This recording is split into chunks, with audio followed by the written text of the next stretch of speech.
So I was watching an interview the other day between CNBC and the CFO of Coinbase, Alicia Haas, where they were discussing the complete meltdown of their Coinbase stock while simultaneously trying to downplay the crash across all cryptocurrencies. And seriously, just listening to some of the nonsensical things that Alicia Haas was saying, well, she sounded like a kindergarten teacher reading The Boy Who Cried Wolf to her students as she tried to downplay the meltdown of their stock and across the entire industry. But she was specifically asked about what happened with the Terra Luna project and their stablecoin UST and what has been happening across the whole cryptocurrency industry, because the market cap has seen over $2 trillion get wiped from the whole industry. So it's fallen from its peak of around 3 trillion to under 1 trillion, which is where the market cap is at now. So that is obviously a huge decline. It's somewhere around a 65 to 70%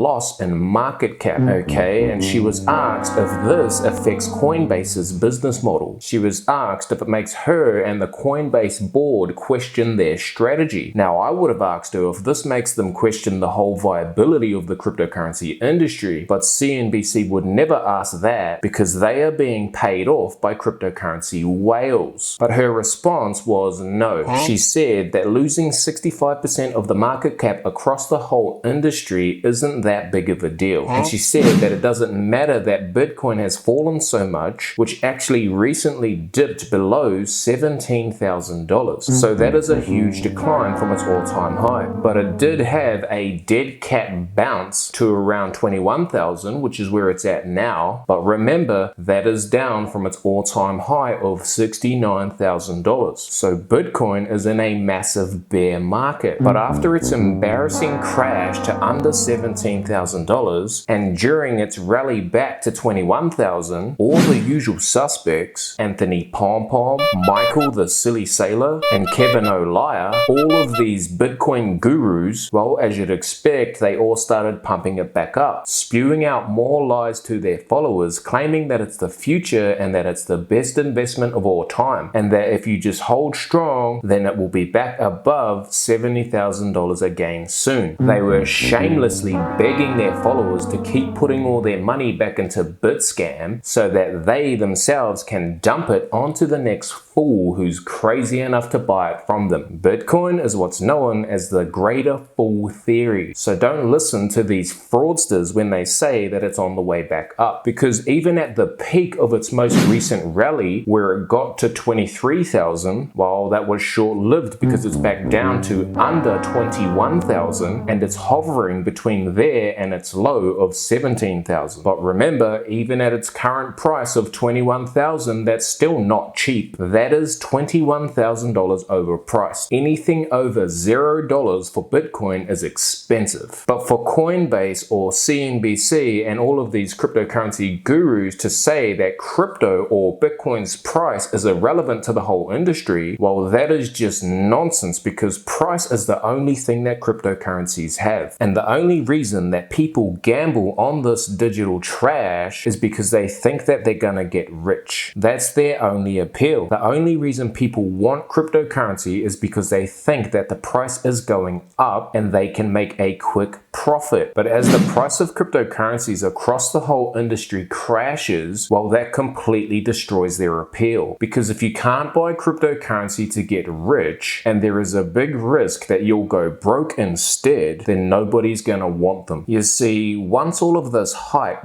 dies and more people start losing their money, which is exactly what's happening now, well, then less people are gonna wanna trade with them because the whole thing is just ridiculous. It's all just in this imaginary world, and the only reason there is so much hype surrounding cryptocurrency is because everyone wants a quick and easy buck. That's it. So to say that prices are irrelevant to Coinbase's business model, price is the only thing that cryptocurrencies have. They don't have real value. There is a difference between price and value. Price is what someone is willing to pay, and value is what you get. But when you put your money into cryptocurrencies, well, you get nothing because they have no intrinsic value. So if you take away the expectations of riches from people who think that these imaginary currencies can only go go up, well then that changes everything. So if Alicia Haas thinks that the market cap in the whole cryptocurrency industry doesn't matter, well, she's either just flat out ignorant or she's lying. Now, if you ask me, I would say that yes, she is indeed lying, because I'm sure she gets a decent salary as the CFO of Coinbase, and since she's the one that's got to answer all these questions on CNBC, then she obviously needs to spew out a few lies, not only to keep Coinbase's shareholders happy, but she would also need to keep her boss, Brian Armstrong, happy as well, who is the founder of Coinbase, because you never know, he might fire her if she goes on air and she tells the truth about how the whole industry is a fraud. So she's facing the media trying to put a positive spin on the whole cryptocurrency meltdown just to save her job. Now, she's not the only one lying to her audience. CNBC do the same. They try to downplay the whole crash in order to keep their sponsors happy. And all week they've had these cryptocurrency CEOs on, one after another, pleading with their audience to just stay strong and to not pull the rest of their money out of crypto or Bitcoin as it crashes. And you've got these CNBC anchors, the ones who are moderating these interviews to crypto CEOs. Andrew Sorkin, for example, he asks these soft tissue questions as he tries to downplay the whole crash while simultaneously pumping this stuff up to make it sound like the crash is no big deal. He's always saying things like his kids are in crypto, so it's the future, therefore there is nothing to worry about. And every advertisement on CNBC, even during this crash, is just another cryptocurrency pump.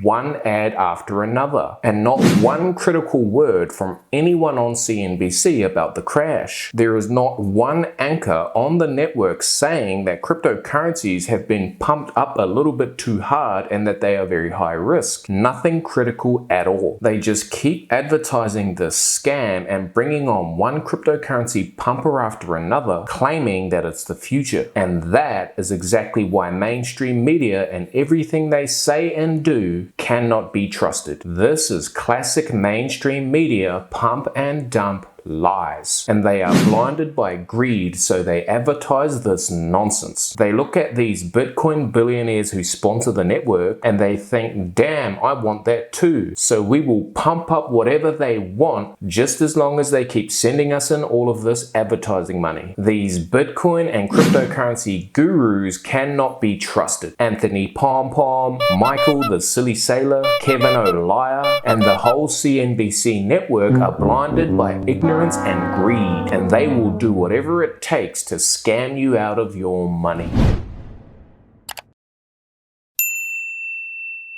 Which one's the best crypto asset? Well, Bitcoin's the best crypto asset. Okay, what's the second best? There is no second best. There's no second best crypto asset. There's a crypto asset. It's called Bitcoin, right? Right? There's no second best, okay?